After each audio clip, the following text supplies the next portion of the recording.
Okay, so for this afternoon, this will be our last synchronous meeting for the semester. It's divided actually into three parts. First, we'll talk about classroom management, then we'll have assessment of learning, and then finally, we'll talk about your final output, which is a term paper. So for this topic, managing the classroom. So why is there a need to manage classrooms? No, effective classroom management maximizes children's learning opportunities. So when a classroom is not well managed, or it's not, it's not well managed, we deprive the learners of the um, proper climate for learning, and we make instruction difficult, uh, learning and instruction difficult in terms of transmission to our learners. And then traditional, traditionally, there's a debate on whether classroom management is about rules, implementing strict rules and discipline in the classroom. But the more recent trend, particularly when educational psychology became a thing, the focus now on classroom management is the needs of the student, and basically how do we create positive learning climate in the classroom. So accordingly, a classroom is actually crowded, complex, and potentially chaotic. So if you look at the image on the left, it shows us no ngayon ani ang typical day of a teacher. Mura siya Jurassic Park. That's a symbol of how chaotic a classroom can be.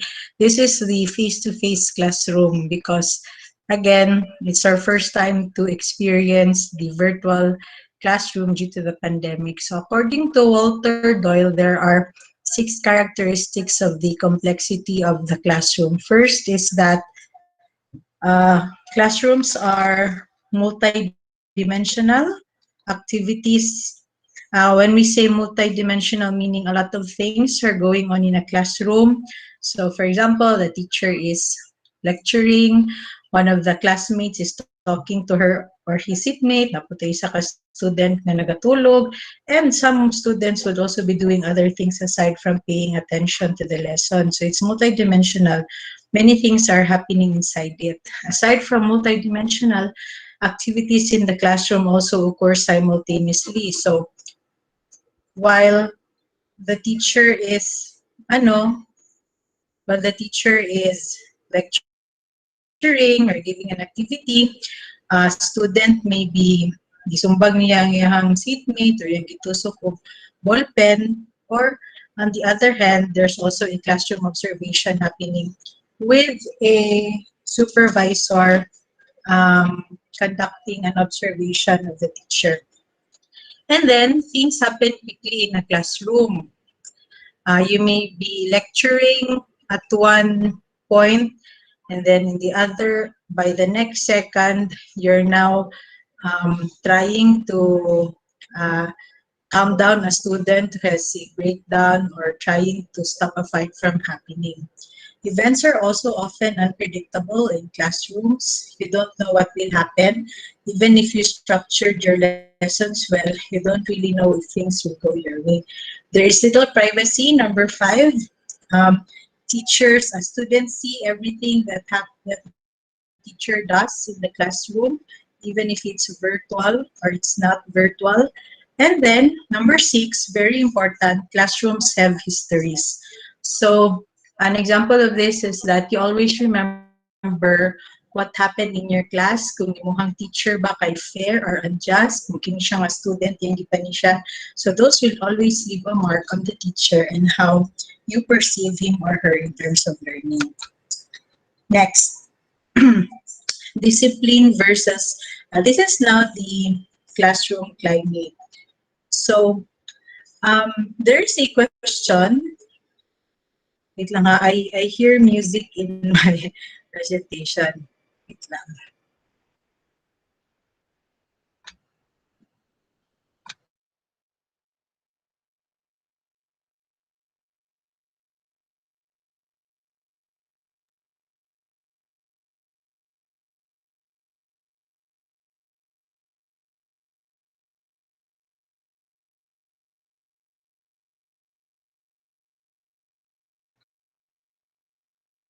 sorry na yung music ko ganina. I'll share again.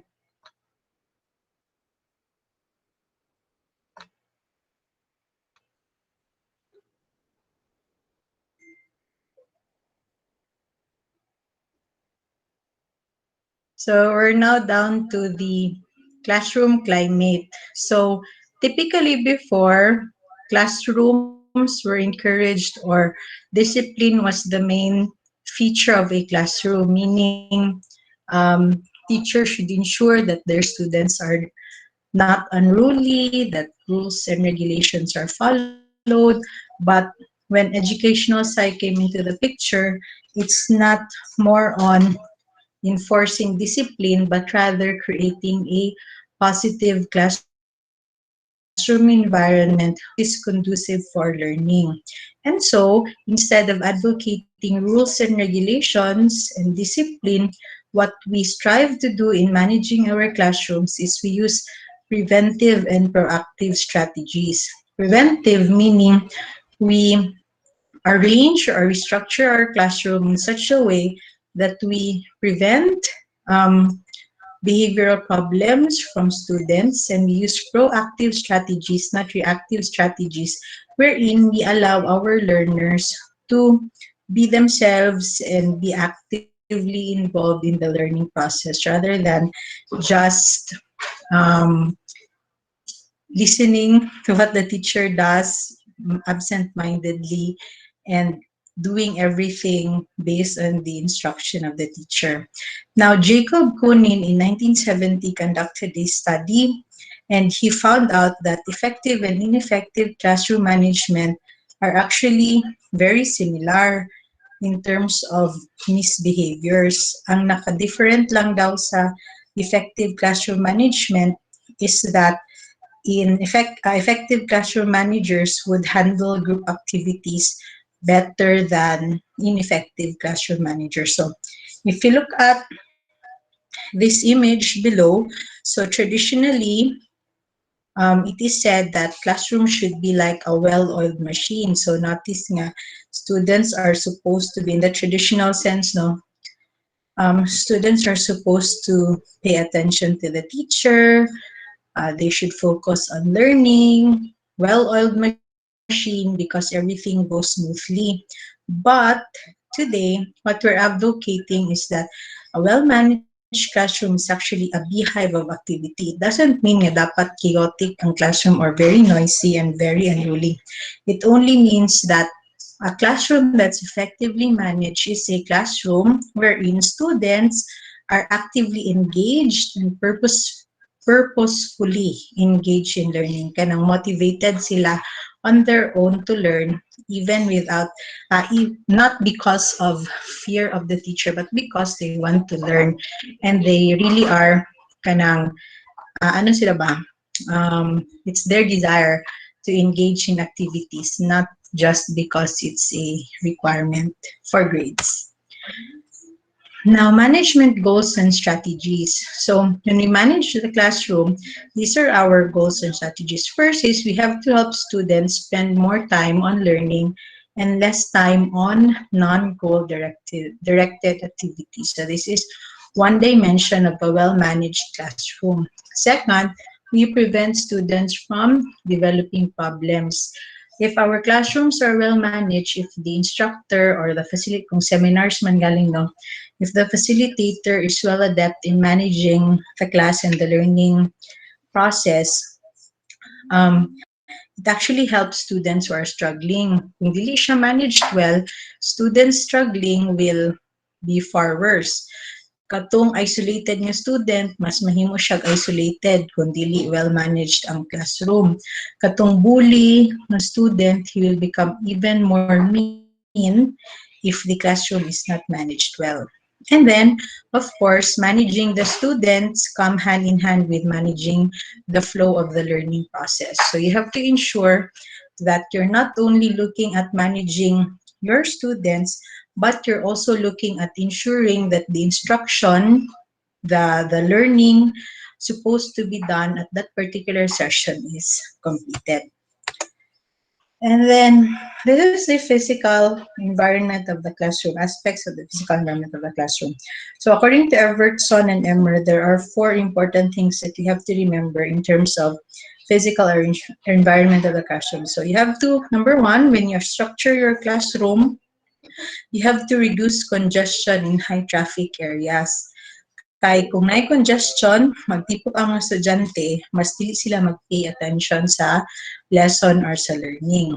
Next, number two, make sure that you can easily see all students. Kay if you can't see the students, you're not really sure what they're doing. Basin busy na kay kag lecture and ending wala din sila naminaw sa imo. So you have to ensure that you can easily see them. Next, you make often used teaching materials and student supplies easily accessible. So this is, I think, very applicable for elementary and secondary students where they only remain in one classroom the entire day. Not so much with college students back when we had no COVID pa, because college students would transfer from one classroom to another. In typical basic ed, isa raman gid ilang classroom nga ginastayhan. Next, we make sure that students can easily observe whole class presentation. So if you look at the right side, these are now arrangements, typical classroom arrangements, no? So, ang pinaka-common is auditorium style, kanang si teacher nasa front. So, with the auditorium style, students are less distracted because isa raman nilang the focus of the students is on the teachers alone. Next is we have face-to-face style. So in this particular arrangement, the students are facing either um, outside, no, away from each other, na rin si teacher diri.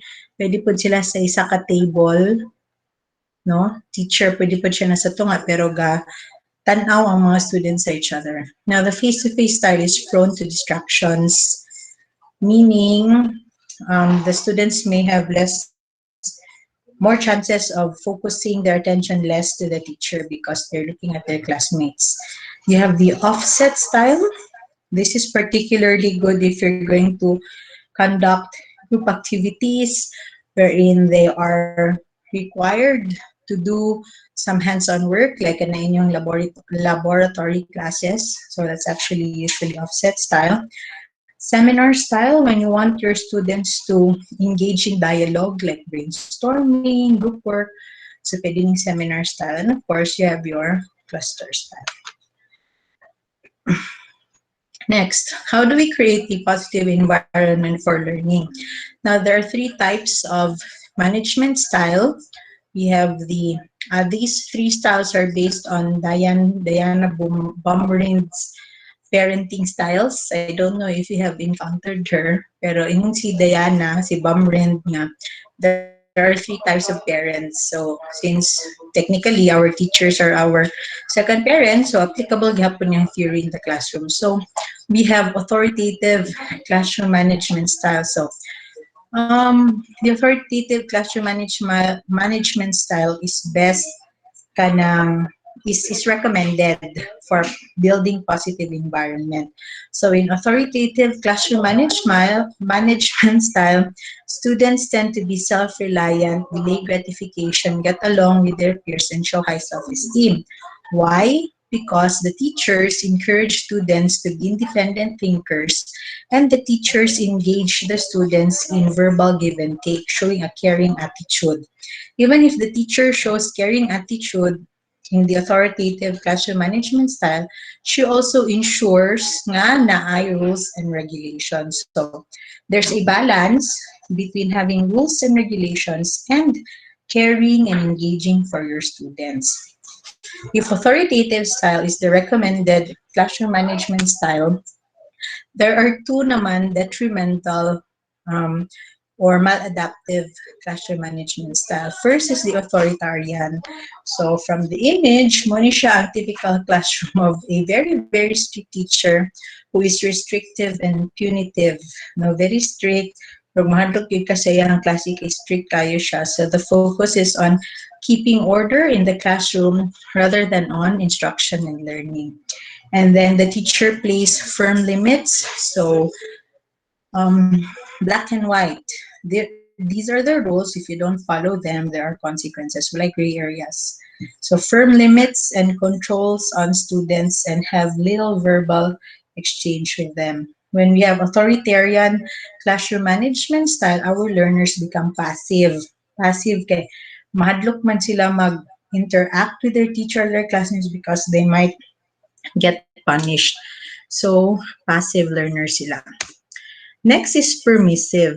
So, si permissive pod, if you look at the picture, si teacher kay, ano siya, he becomes the underling of the student because the student is given much more freedom in the classroom. So students have considerable autonomy. So medyo wala kayo paki si teacher even if the classroom is very unruly already. And then teachers provide them with little support, provide students with little support for developing learning skills or managing behavior. And then students tend to have inadequate academic skills and low self-control. Meaning, shortchange ang mga students because they're not really learning well from the teachers. In a permissive classroom management style, kay chill raman ang ilahang teacher. No rules, no regulations, no nothing. You're just free to do whatever you want. Now, the important thing to remember here is what we call self-regulation. So, mo ni siya ang distinctive nga gaka-learn when distinctive attribute learned by students in a tawag ani in a non-authoritative type of um, classroom management. So self-regulation is the ability to monitor and manage yourself. You can manage your emotions, your thoughts, and your behaviors in ways that are acceptable and productive. So you are able to control yourself, no? You can manage your emotions whenever you are in a tough situation. So, man siya itong gusto nga skill nga nasa itong mga students that they are able to self-regulate, check their feelings, check their actions, check their behavior. Now, self-regulation, there's a difference between self-regulation and self-control because self-control is usually a social skill. So, kunwari, gusto na kayo nimo labayon ng imong seatmate or your teacher, for example, gusto na kayo nimo labayon ng imong teacher og chalk. Kinalagot na gid ka sa iya because of the way he or she treats you in class.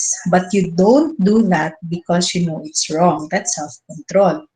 But when, for example, your teacher, kasaban ka niya, and then you check your emotions and you say to yourself na, okay, kasaban ko ni teacher, but I'm going to take it positively and I'm going to learn from that experience. That's self-regulation. So there's a difference between self-regulation and self-control. Our goal is that we teach our students self-regulation, the ability to monitor and manage themselves geared towards something which is positive, like well-being, loving relationships, and learning. Now, so this is now the question, no? How should teachers manage virtual classrooms? So most of the things that we know about classroom management is on the typical face-to-face class. How about virtual classrooms, like what we do? How should we manage our students? So that's one of the fundamental questions that we now have because of the pandemic. Okay, now let's proceed to the next item,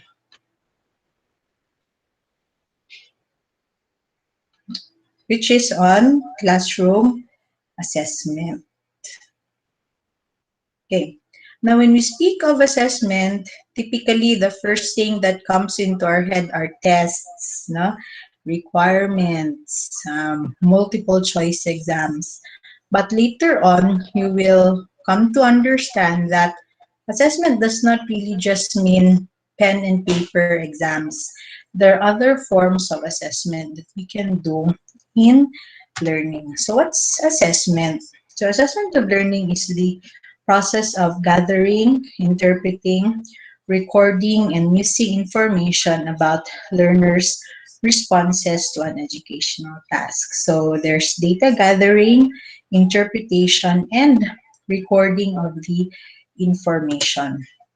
Now, typically, what students only see is the kanang end of instruction nga assessment. But actually, assessment happens in many parts of instructions. Like for example, we have here in the table, there's actually what we call pre-instruction assessment. So before ka mag-teach sa lesson or for example, kung nag-lecture ka, no, you're invited as a guest speaker. So before ka mag-do sa imong talk, you actually do an assessment first. What do you assess? Are my learners ready? What do they know already about the topic? What are their expectations? Why is it necessary that we assess this before instruction? Because if your students already know the topic, well-versed na sila, wala na yung point ang imuhang lesson, and your students will be bored because they know already of the topic. If the students naman have no idea or have no basic knowledge about your topic, it becomes very, very complex. Nga dili na pud nila masabtan imuhang lesson. So like, for example, you wanted to talk about research, writing a research paper, and then imong students is first year, wala pa sila background about doing research. So the topic becomes very difficult for them. And then they just do not stop learning na because the first pa lang nimo nga intro, niyo na lisod mo kay na ma'am. So you have to assess what is the baseline of the learning ability of your student based on that particular topic. And then you also have assessment during instruction. So while you are teaching, you also have to assess what is the state of your students. Are they paying attention to you? Have they understood what you are talking about? Kaya kung wala pa siya nakasabot, then maybe you need to give them more examples. Maybe you don't proceed to the next topic. Kaya wala pa man nila nasabtan kaya yung previous topic. And then, are they bored? Do they need extra help? So that's why during your lecture, you have to constantly assess the status of your students. That's what we call formative assessment. And of course, after the lesson, after the training, after the learning, you also assess how much they have learned from your lesson or from the instruction given. So there's pre-instruction, during instruction, and post-instruction. You do assessments in these three parts of instruction time. Now, let's go to the types of assessment. So you have formative assessment and summative assessment. So if you look at this image, so yung ano lang typically, no, ang formative ug the difference between the two. Formative assessment happens during the actual conduct of the learning process. So mura na siya kanang magluto mo, kamulo mo galuto, gina-taste ninyo kung kulang og asin, kulang og toyo, sobrang, etc. So that's formative assessment. You're evaluating it while you are doing the actual activity. Si summative is when you taste the finished product. No nang si guest there when the guest tastes the noodles. So summative means you check after the instruction, after the learning provided, what did they learn? So summative meaning at the end part na siya. So you check now the overall impact or the overall learning of the student on your topic. So based on formative and summative assessment, that's why we have three types of assessment.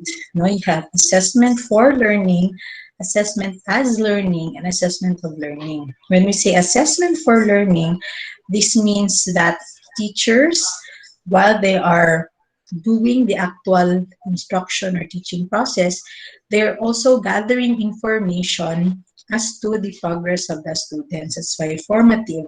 So kamulo, again, balik ta sa example sa pagluto, kamulo kagaluto, kamulo ni mo gina-check, gina-assess kung okay ba ang taste. So in the same way, in the classroom, kamulo kag nagatudlo, mo kung gina-assess kung okay ba, naka-follow ba imuhang students sa imuhang ginaingon or ginatudlo sa ilaha.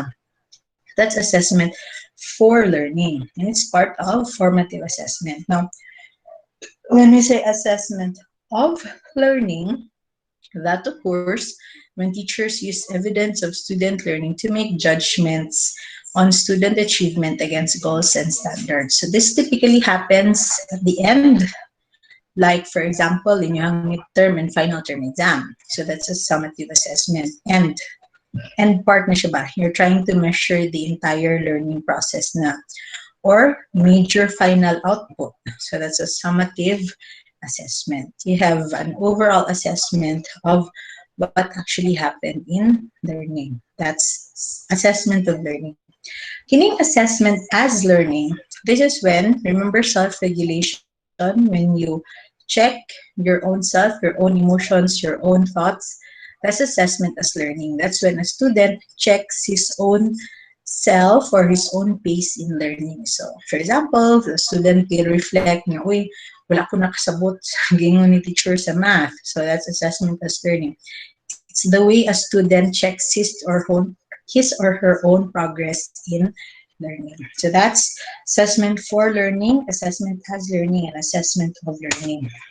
Now, we also have traditional assessment versus alternative assessments. So the traditional assessment is the typical assessment that you know, your quiz, pen and paper exams. So that's traditional assessment. It usually takes place at the end of a chapter, unit, or course. And some examples of this are true or false tests, short answers, multiple choice matching, and essay. Now, the problem with traditional assessment is that it only evaluates the surface of the learning of the student.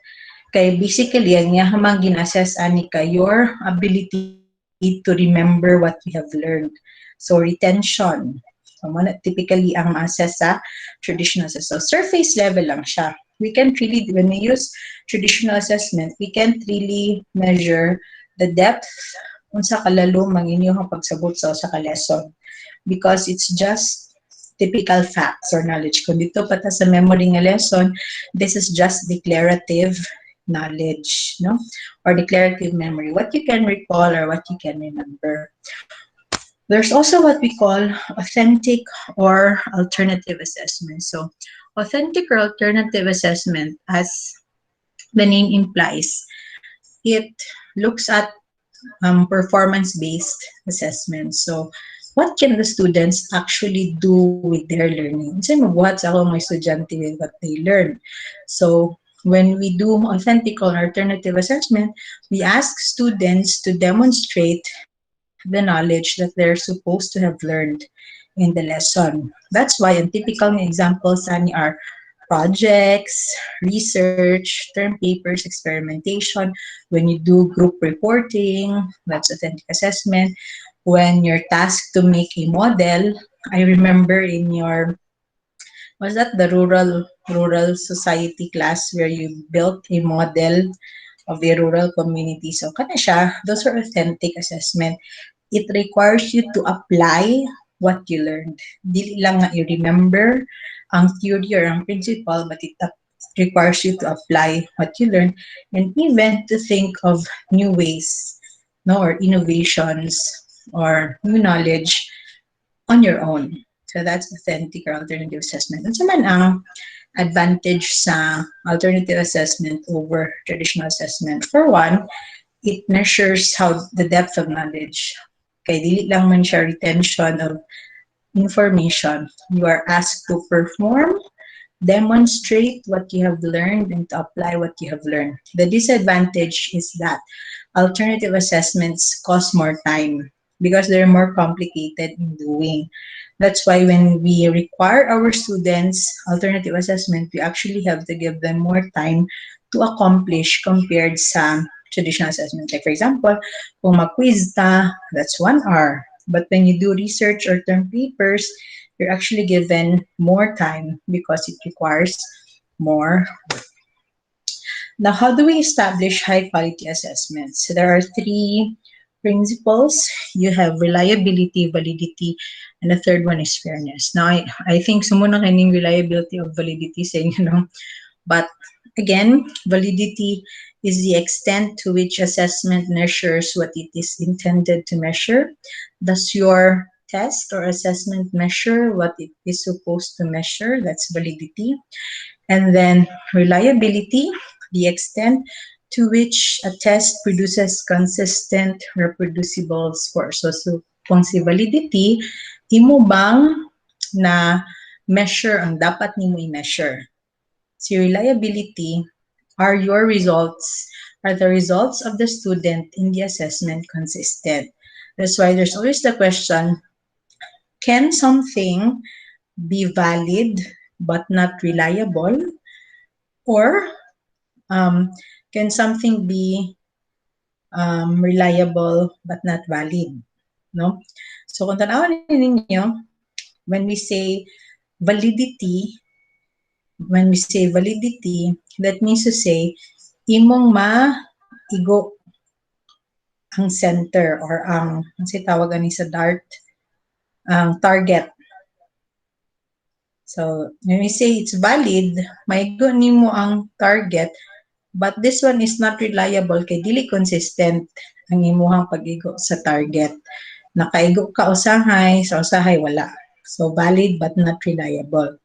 Kining reliable but not valid, you're hitting the same spot, you're consistent imuhang pag-igo ani nga same spot, but that's not your target. It's not the target, it's not the target, but you're hitting it permanently, consistent siya ba? Pero dili mao supposedly ang imong dapat igon. Mo na reliable but not valid. Si valid but not reliable, you're hitting the target but not all the time. So it's valid but not reliable. When we say valid and reliable, you're hitting the target.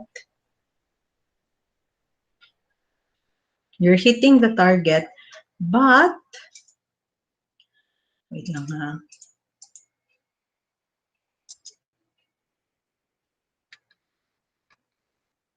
I'm back.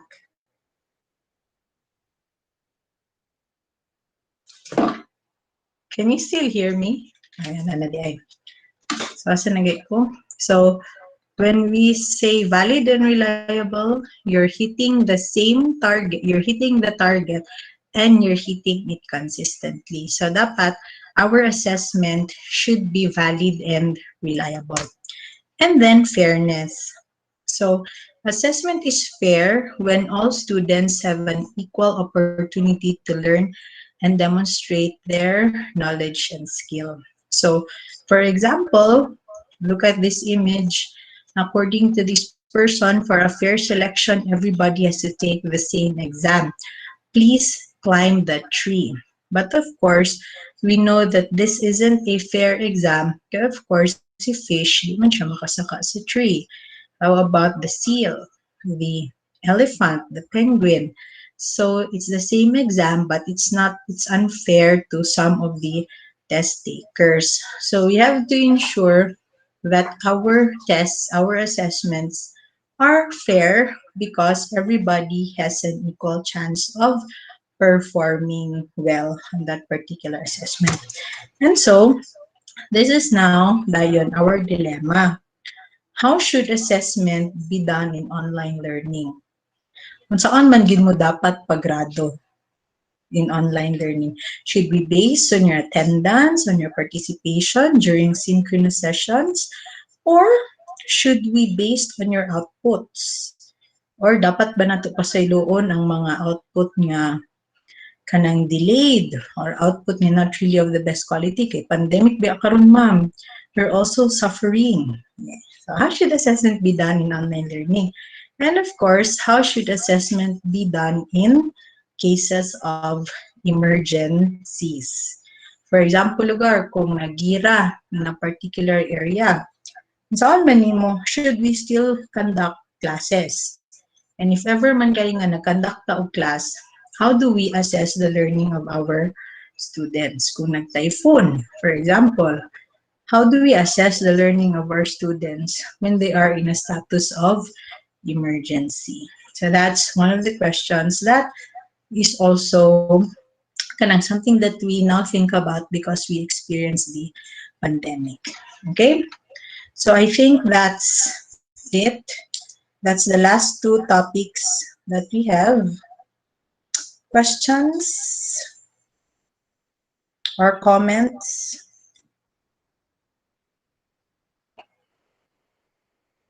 None? If there's none, I'd like to go now to your final output so that you can comment.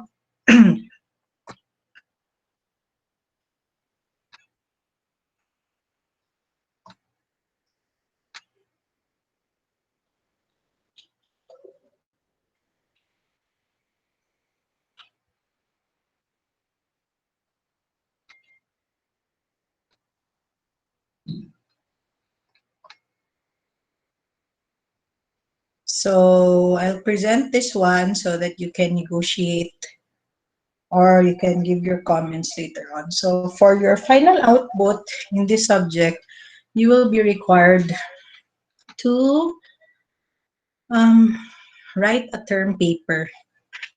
The deadline for the term paper will be on June 4, 2021. So you have more or less 2 weeks to kanang submit. So initially I thought May 31, kay May 31 man tama ng second sem, pero sige fine, June 4 na lang. So June 4 ang submission of your term paper. This will be done individually. Initially, as I have presented in your class, this would have been by pair, but I noticed nga in your outputs, maloy man ko sa mga anang gapaning kamo to niya inhang partner kay daw limps. So I think it's also not fair.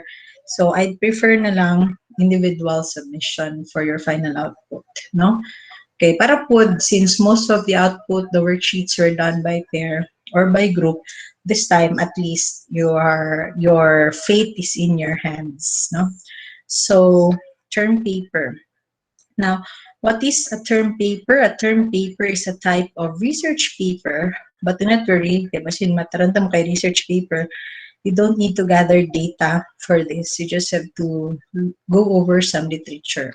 So a term paper is a type of research paper that is required at the end of each semester. It keeps track of and evaluates students' knowledge of the course. This academic writing assignment must be well written, analytical, organized, and well researched as it demonstrates your understanding about educational psychology. So I have here topics.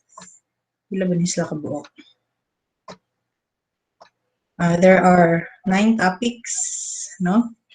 So you have flexible learning, what went well, what's not working well, ideas for action. Online learning, what went well. So flexible learning, the difference ani is, can you see flexible learning? Remember that in flexible learning, you have 2 options, di ba? Offline and online.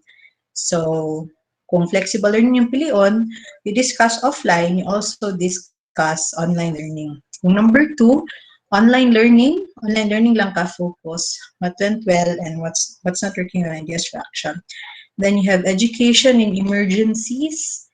How can learning happen despite a crisis? So when we say crisis, pwede ni siya man-made or natural. So man-made, pandemic, wars, natural typhoons, earthquakes. So how can learning happen, no, despite a crisis? The number 4, education in emergencies. What's the best learning approach? So whenever there's a crisis, what's the best learning approach to implement if we wish for education to continue? Would it be social constructivist or katong information processing approach or behavioral approach, etc. And then next, based on our topics this afternoon, how will you manage a virtual classroom? or a classroom sa online learning, how should it be managed?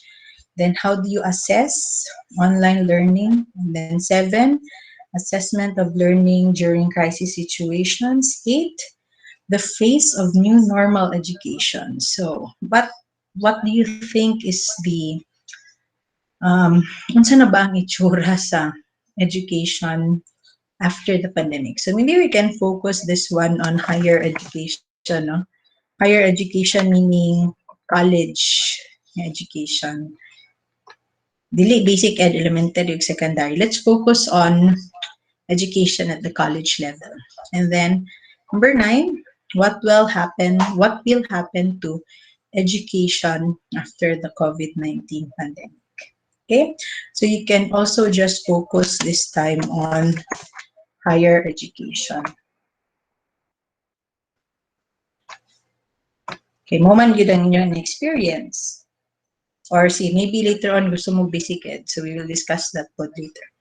Now, for the outline of the paper, so first is you have to have a title. Think of a title that's related to the topic. So do not use this one as your title. You make your own. Make it as creative as you can. And then for the introduction, must contain the overall purpose or thesis statement. It is used to acquaint anyone reading the paper with the argument explores. When I read your intro, I must know what's your argument, what's it about, and why is it important. So the introduction generally has 4 parts. First, it introduces the topic or issue, states why the topic or issue is important, state that there's a difference of opinion about this topic based on literature review, and describes how the content of the paper will be structured or organized, and clearly articulates your main premise or argument. So there is an intro. I'd like to read some literature that you have gone over, mga studies, studies which supports the topic that you have chosen. Next, content. So the content can be divided into multiple headings and subheadings. Depende sa inyo ha, kung saan ninyo pag-organize inyong content, kung na ba mo'y headings and subheadings, as long as the headings and subheadings are interconnected with each other and there's a smooth flow among the headings and subheadings. Next, the content will be the evidence of your extent of knowledge, the depth of knowledge in principles and approaches in educational psych. So ensure that in your content, you use principles and approaches we learned in class to strengthen your organization. Pangitaon ako ning mga unsa nga principles o unsa nga approaches sa educational psych ang inyong gigamit. Okay? Next, avoid lifting directly from references or the work of your classmates, as this is equivalent to plagiarism. Always paraphrase. No? Kung ubang students mingon nga ma'am, siguro pareha mo answer kay pareha may di Google nga reference. So, it's still plagiarizing because imuhang gikopya ang imuhang na reference or imuhang nabasa. So, it's still plagiarism. So, paraphrase. Next, you give your personal insights or learnings on the topic, and then your recommendations, offer your views and suggestions to better address the issue or problems, and of course, your reference list. So, list all your sources, and then ensure that you use APA format in alphabetical order, and then if a source is listed, if you list a source with a URL and I cannot find it on the internet, the paper will receive a reduced grade. Next, font formatting. So font style is Times New Roman. Font size 12. Spacing, double spaced. Paper 8.5 by 11 inch. Your margins, margins is 1 inch all sides. And then number of pages, only 5 to 8 pages, excluding reference page. Or pwede po 5 to 10. Sige, later on, you tell me ha. And it must be submitted in PDF format. So, pila man ninyo ang gusto dito, Dani. Next. This will be the rubrics for your term paper. Term. 70 points. So first is you have integration of knowledge. So you get 10 points if I can read in your paper that you fully understood the concepts of Psyc, the focus of your topic. So it's important that in your introduction, you state there your main argument. And then the depth of discussion or elaboration in the paper. So the extent of how you use principles in Psyc to explain your point of view. And then cohesiveness, the organization of your paper. Do they relate? Remember that for each paragraph that you have, there should be one main idea and then all the other sentences should be supporting that main idea. So cohesive siya. And then spelling and grammar. And then more than 5 current sources. So kini pwede ra ni ayun na ni mind ang ba. Basta at least more than 5 sources inyong gamiton. It doesn't matter if are peer-reviewed journal articles or scholarly books. And then citations. So important si citation na part, no? But I think I'm going to gamay na siya ni nako ang kuan. Kadali ha. Or okay ra mo aning 10 points each. 7. Sige. Discussion. What are your comments on the kanang output? Are you okay with this? Let's first talk about the deadline. June 4. Yes, Cyrus? Kuan ma'am ba, mostly mangod sa mga ma'am, sa cellphone ra edit so kanang Times New Roman ma'am, maglisod jud mi ma'am. Okay ra ba nga ini font na lang nga mabasa? Type man pud ko sa phone, ma-edit man siya. I mean sa kuan ma'am ba, sa font. Sa phone gani? Font style. Font style? Wala mo. Yes ma'am. Say, I'll give you 3 options. Basin sa daing mga font, kay inani po mga inani. Algerian.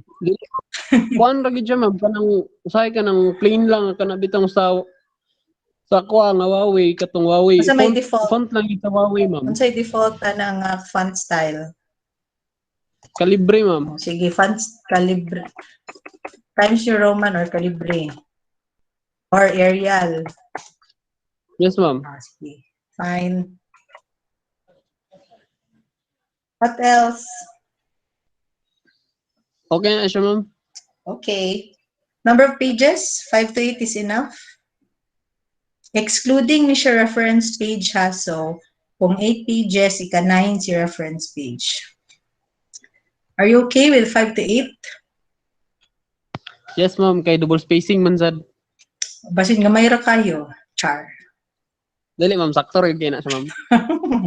So, 5 to 8 is fine. Uy, ka nang uban, tingog-tingog pod mo. Basin na din may mga issues and concerns afterwards. So, June 4, kining deadline, di ko na gini siya ma-extend.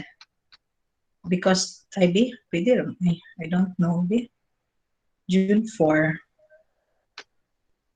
Ang end manggod sa term is May 31. That's why June 4 akong deadline.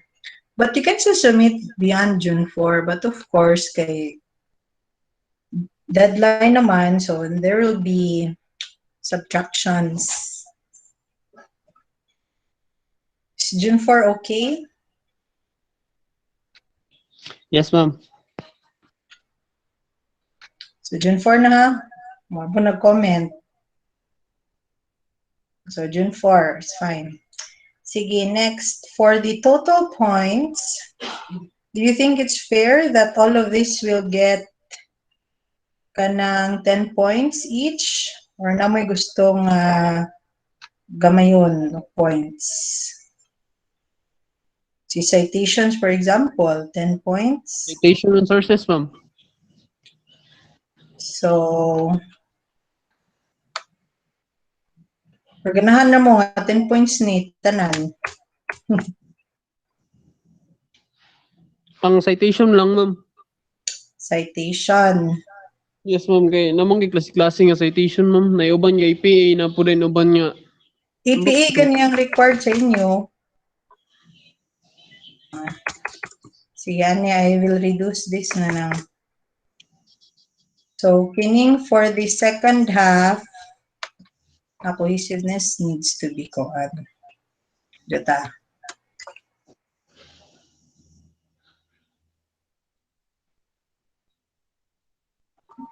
Crop.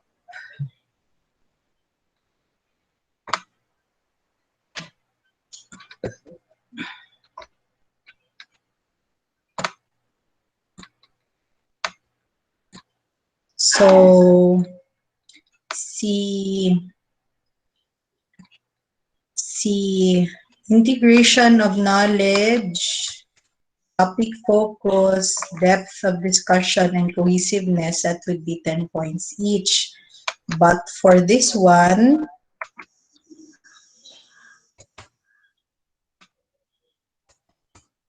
ini si spelling, grammar, Source and citations. si spelling, grammar, sources, and I'd also like to add one more.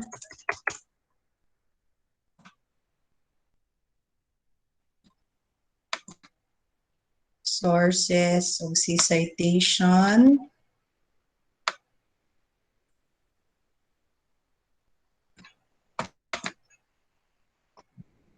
Spelling and grammar, citations, and then format. I'd like to place format here po. Mauna ang pagkuha na mo daan karon, pag-comment na mo daan sa format. I'd like to give this for 5 points each na lang.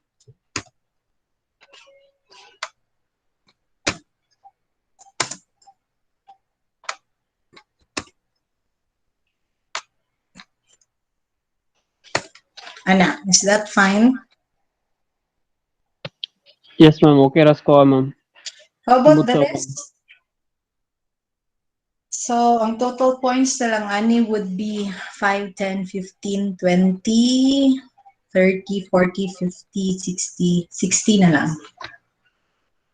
60 points. 1, 2, 3, 4, 5, 6, 60. 60 points. Okay na? Questions?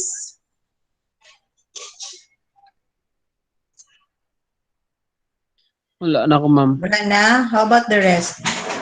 Wala na, ma'am. I was thinking also na akong i-limit. Okay, supposedly, di ba, you are to choose your own topic. Pero I was thinking nga i-limit na lang nako pila ang makapili sa number 1, sa number 2.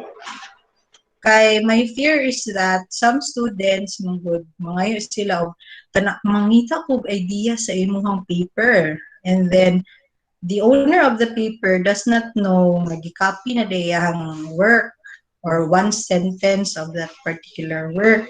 So to avoid that, I was thinking i-limit lang nako og tag-5 ka makapili per topic. Is that fine with you, or I will trust you na lang to choose your own? Di na lang Okay, ako limitahan. Ha?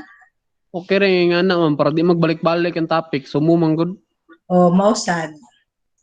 So, I will just limit how many people can choose a particular topic. So, let's say 5 lang per topic.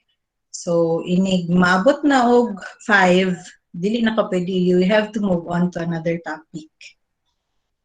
Is that fine with you? Para to avoid po you guys getting ideas from your classmates and copying the ideas of your classmates. Unsa man, okay ra mo ana or dili? How about the rest? Silence means you're okay? Nga ako lang ilimit?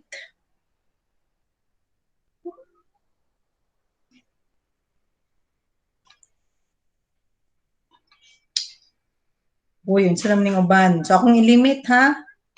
Di man mo mag-comment. So, sa makauna lang tayo nagpili. Yes, Mr. Aringo? Okay na, ma'am. Okay, Ray, limit na lang nako. Sige, so later on, I will upload a link nga dito, magpili mo sa inyong topic. Ako sang tansyahon kung grabe, Miss Mansueto, diretso mo rin. Unya, mag-answer ka sa link.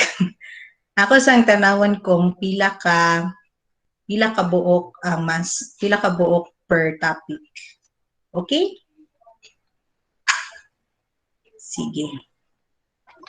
No more questions? None, ma'am. Sige. So if you have no more questions, I will place everything in Google Classroom now so that you can think about which topic you want. And then I will make the Google form kung asa mo pili sa topic nga inyong gusto. Okay? Sige, can I now ask everyone to turn on your camera so that I can take a picture?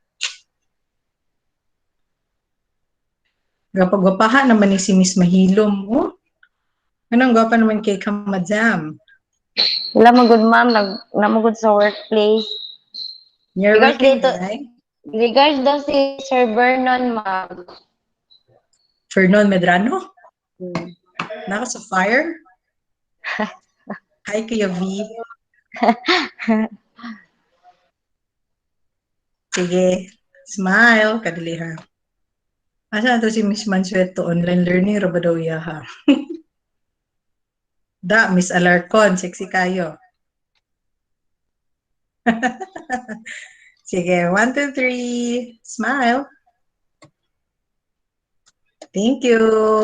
Bye. Bye, ma'am. Okay, ma'am. Bye, ma'am. Bye, ma'am. Ma'am.